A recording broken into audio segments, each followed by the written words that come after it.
Hello, everyone. Welcome to another story time with Chinwe Oyelidike Nwafọ, the storyteller. Today, I'll be telling the story of Tagbo the Ghost that loved to read. This happened long ago in Lagos State, Nigeria. Tagbo lived in a compound in Lagos State, Nigeria, a compound popularly known as Face Me, I Face You, where you have rooms and then the tenants rent the rooms. There's usually a public toilet and a public bathroom. And so he met the caretaker of that house, Mrs. Itunu, and she rented a room out to him. In fact, Mrs. Itunu gave him the room that was next to hers. And the way these houses are built, they have connecting doors. Since they are just rooms, they have connecting doors, they are rented out. And then when Tagbo came into the compound, there was something Madame Itunu noticed about him. Tagbo was a very calm young man, and it was actually different from all the other tenants. If you are familiar with Face Me I Face You compound, it's always filled with quarreling, fighting at the tap, fighting for the bathroom, fighting for the toilet because of the way the compound is usually crowded. But she noticed that Tagbo was quite different. He didn't involve in any fight. He just smiled and greeted everyone nicely. He kept to himself.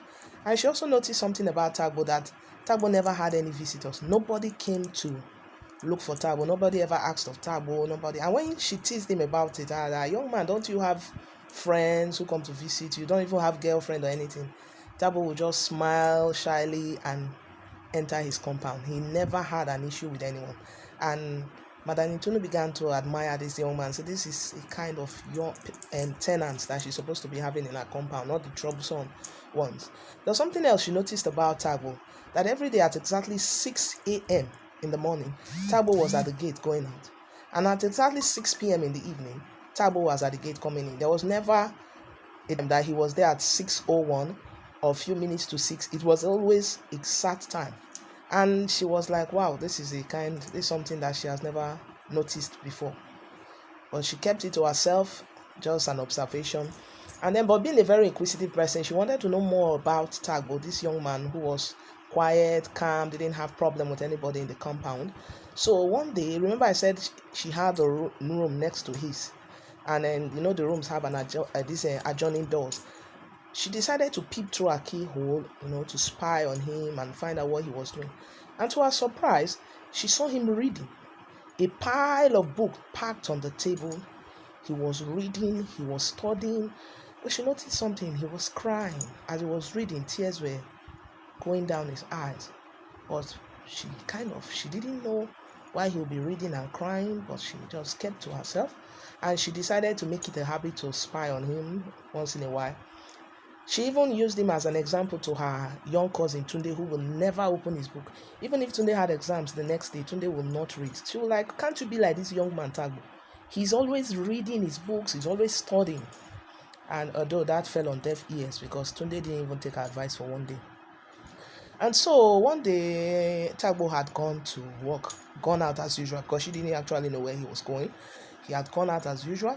And then while she was washing in the compound, two men came in, an old man and a young man, and they told her they were looking for Tagbo. And Madam Itunu was actually very surprised because that was the first time someone was asking of Tagbo. And she was so excited. She said, you people are welcome. You are the first visitors Tagbo has ever had in this compound since he packed in. But he's not around, that you can wait for him. She told them that don't worry, at exactly 6 p.m. you will see him at the gate. She began to narrate to them how she has been observing him. Exactly 6 a.m. in the morning, he was at the gate going out, and exactly 6 p.m. in the evening, he will be at the gate coming, so that they shouldn't worry, that he will soon be there.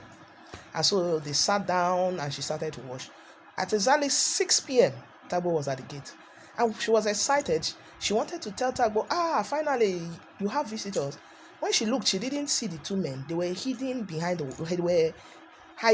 the water tank, and and she was like, what is happening? They came to see Tagbo. Now Tagbo is back, they are hiding. Just as she was still about to tell Tagbo that, Tagbo, you have visitors, the two men came out, called his name, and before their very eyes, Tagbo disappeared. Mrs. Itunu was shocked. To her, it was like in the movies. She was confused. She screamed. She started shouting, and the neighbors came in. Everybody came out, the neighbors, the other tenants from their rooms, those that were around, and people gathered from other compounds. And she raised an alarm and was telling them, this is what happened. This is what happened. The people were like, madam, it's no, calm down now. Which kind of story be this one? Calm down. She did not calm down. She kept saying, look at what happened. And so she was pointing to the two men, the old man and the young man. And when people turned, they were crying. The old man was crying. And then that's when the old man told them the story of Tagbo. That Tagbo was his son, who was very brilliant way back in the village. That Tagbo was doing well and he was preparing for his WAEC exams. And everybody expected Tagbo to come out in flying colors because he was always reading, studying books. At night he was reading. Anytime Tagbo was free, he was reading. And he was doing well. And the family was expecting that Tagbo would give them a very good result. But a few weeks to the exams, he was knocked down by a trailer along the way, and he died on the spot. The family mourned him greatly, and they buried him. That was like years back.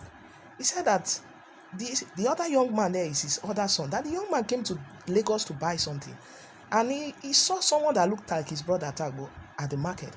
And so he hid and started following him, and traced him to this compound. But he didn't enter.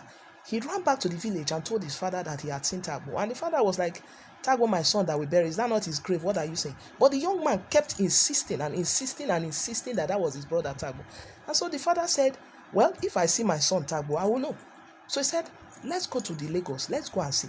And that is why they came to confirm whether that was Tagbo. And the old man said, that is my son Tagbo that died years back, that I buried, and his grave is in my village house. And the people of the compound were like, hey, they whine us. They say, Papa, wait, let us go to his room. Maybe he's in his room. All these ones will not talk. Maybe he's in his room. And they went to his room. They broke open the door, and to the surprise of everyone, including Madam Itunu, the room was empty, swept clean, as if nobody had ever lived in that room. Even the pile of books and the table Mrs. Itunu saw that he was studying in, everything was gone.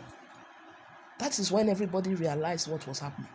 It was like, this is like in the movies, but it was not actually in the movies. It was happening live there in that compound in Lagos State. And everybody was like, wow. Well, the Tagbo's father and brother thanked the whole tenants and the people that came around, told them they would be going back to the village. And they went back to the village. And then, as for Madam Itunu, she did not stop telling anyone who cared to listen about her neighbor. In fact, her very next door neighbor, Tagbo, the ghost who liked to read, and the ghost who was very nice and calm and quiet. Well, that story made a sensation for a very long time. And then, as usual, it died down. But Madam Itunu has not forgotten about Tagbo. Now, the question is, why did Tagbo not rest in peace? Why did he die? I'll say probably there was something he wanted to achieve. That was that WAEC exam.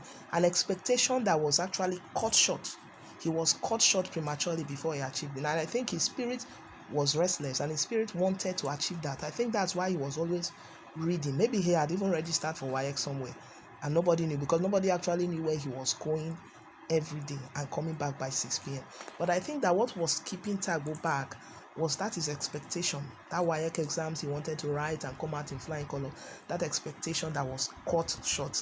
I think that's what was keeping him back. That's what he wanted to achieve. So his spirit didn't want to rest. Well, I hope you enjoyed this story. Well, this is Chinwe Oyeledikinwafo, the storyteller. Thank you.